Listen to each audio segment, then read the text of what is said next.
ஆக்சுவலாக எனக்கு இன்னைக்கு ஃப்ரைடேனாலே வந்து கொஞ்சம் ஒர்க் லோட் வந்து ஆஸ் யூஷுவல் நம்ம எல்லாருக்குமே வந்து கம்மியாக இருக்கும் அப்படின்னு சொல்லிட்டு தான் நினைப்போம். அதுவும் நான் வேறு ஒர்க் ஃப்ரம் ஹோம் வேறு பண்ணுறேன் இன்னைக்கு.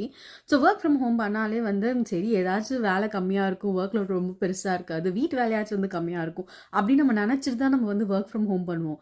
பட் ஆனால் பார்த்தீங்கன்னா எனக்கு ஆஃபீஸ் வேலையும் சரி வீட்டு வேலையும் சரி ரெண்டுமே வந்து ஈக்குவலைஸாக வந்து ஜாஸ்தியாக டபுள் மடங்காக தான் இருக்குது. ஸோ உங்களுக்கு இது மாதிரி ஒர்க் ஃப்ரம் ஹோம் பண்ணும்போது ஏதாச்சும் இது மாதிரி வந்து நடந்திருக்கா அப்படின்னு சொல்லிட்டு கீழே கமெண்ட் பண்ணுங்கள். பிகாஸ் எனக்கு அப்படி தான் நடந்துகிட்ருக்கு. ஒர்க் ஃப்ரம் ஹோம் நினச்சா நம்மளுக்கு வந்து ஒர்க் ஃப்ரம் ஆஃபீஸ் மாதிரி தான் எனக்கு தோணுது.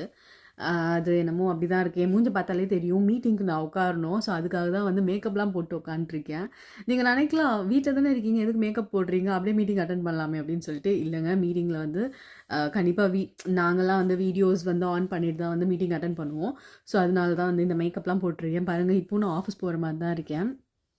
ஸோ இப்படி தான் இருக்குது நிலமை ஒர்க் ஃப்ரம் ஹோம்.